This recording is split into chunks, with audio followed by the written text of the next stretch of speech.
ഡെലിവറിക്ക് ശേഷം പ്രസവരക്ഷ ചെയ്യണോ? അതിന്റെ ആവശ്യമുണ്ടോ? ഇത് ചെയ്താൽ കുഞ്ഞുങ്ങൾക്ക് എന്തെങ്കിലും ഗ്യാസ്ട്രിക് ഇറിറ്റേഷൻസ് ഉണ്ടാകുമോ? ഇതിനെന്തെങ്കിലും പഥ്യങ്ങൾ ഉണ്ടോ എന്ന് നിരവധി ആൾക്കാർ നിരന്തരം ചോദിക്കുന്ന ഒരു കൺസേൺ ആണ്. നമ്മൾ ആദ്യം തന്നെ മനസ്സിലാക്കേണ്ട ഒരു കാര്യം, സ്ത്രീകൾ ആഗ്രഹിക്കാത്ത പല മാറ്റങ്ങളാണ് ഈ ഒരു 8 to 9 മന്ത്സിൽ അവരുടെ ശരീരത്തിൽ ഉണ്ടാകുന്നത്.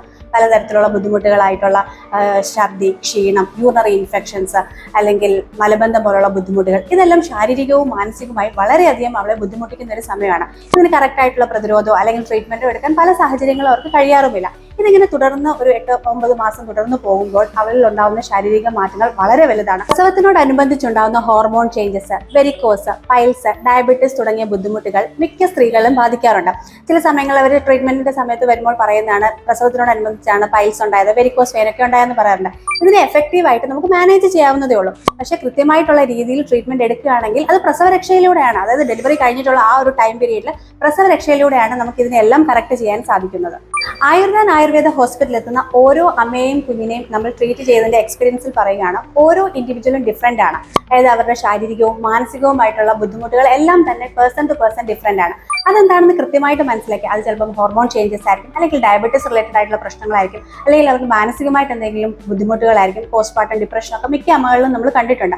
അപ്പോൾ അതിനെയെല്ലാം കൃത്യമായിട്ട് നമ്മൾ മനസ്സിലാക്കി എന്താണോ കാരണം അതിനെ കറക്റ്റായിട്ട് മനസ്സിലാക്കിയതിന് ശേഷം മാത്രമേ, അതായത് ഒരേ രീതിയാണ്, അതിൽ അമ്മയിലും കുഞ്ഞിലും ഒരേ എണ്ണ തേച്ചുള്ള കുളിയാണ് അല്ലെങ്കിൽ ഒരേ വേദകുളിയാണെന്നൊക്കെയുള്ള ഒരു തെറ്റായ കൺസെപ്റ്റാണ്. ഇൻഡിവിജ്വൽ ടു ഇൻഡിവിജ്വൽ അത് മാറും. അപ്പം അതിനെ കൃത്യമായിട്ട് മനസ്സിലാക്കിയതിന് ശേഷമാണ് ഇവിടെ വരുന്ന ഓരോ അമ്മയെയും കുഞ്ഞിനെയും നമ്മൾ പരിചരിക്കുന്നതും അവരെ ട്രീറ്റ് ചെയ്യുന്നതും. അത് കാരണം തന്നെ നമുക്ക് വളരെ എഫക്റ്റീവ് ആയിട്ടുള്ള റിസൾട്ടാണ് ഇവിടെ കിട്ടുന്നതും വളരെ ഹാപ്പി ആയിട്ടാണ് ഇവിടുന്ന് പോകുന്ന ഓരോ അമ്മയും കുഞ്ഞും ആയുർവേദത്തിൽ നിന്ന് പോകുന്നത്. ഡോക്ടർ, ഡെലിവറി കഴിഞ്ഞ് ഒരു ദിവസം ട്രീറ്റ്മെന്റ് ചെയ്താൽ മതിയോ, അല്ലെങ്കിൽ 7 ദിവസം വന്ന് ചെയ്താൽ മതിയോ എന്ന് മിക്ക ആളുകളും ചോദിക്കാറുണ്ട്. എന്താണ് ഇവിടെ സംഭവിക്കുന്നത്? ശരി, ഈ 8 to 9 മന്ത്സിൽ ആ അമ്മയുടെ ശരീരത്തിൽ ഉണ്ടാകുന്ന മാറ്റങ്ങൾ ഒരു 7 ദിവസം കൊണ്ട് നമുക്ക് മാറ്റിയെടുക്കാവുന്നതാണോ എന്ന് ജസ്റ്റ് ഒന്ന് കോമൺ സെൻസോടുകൂടി ചിന്തിച്ചാൽ മതി.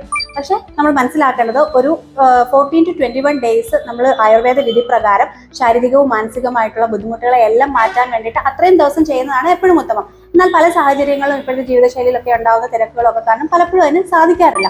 അപ്പം നമ്മളിവിടെ ചെയ്യുന്നതെന്ന് വെച്ചാൽ ഈ ലിമിറ്റഡ് ടൈമിൽ, അതായത് 30 ദിവസം കൊണ്ട് നമ്മൾ ട്രീറ്റ് ചെയ്യേണ്ട കാര്യങ്ങളെ എങ്ങനെ ഒരു 14 ഡേയ്സിൽ നമുക്ക് ആ ഒരു എഫക്റ്റീവ് ആയിട്ടുള്ള ട്രീറ്റ്മെന്റ് കിട്ടാമെന്നതിനെ പറ്റിയുള്ള ഒരു വ്യക്തമായിട്ടുള്ള ഒരു ട്രീറ്റ്മെന്റ് പ്ലാൻ തന്നെ നമ്മൾ ആയുർവേദ ഹോസ്പിറ്റലിൽ ഫോളോ ചെയ്യണം. അതിനെ കൃത്യമായിട്ട് ഫോളോ ചെയ്യുന്നത് കൊണ്ടാണ് അമ്മയിലാണെങ്കിലും കുഞ്ഞുങ്ങളിലാണെങ്കിലും വളരെ സക്സസീവ് ആയിട്ടുള്ള റിസൾട്ട് നമുക്ക് ഈ പ്രസവരക്ഷയിൽ കൂടി കിട്ടാൻ സാധിക്കുന്നത്.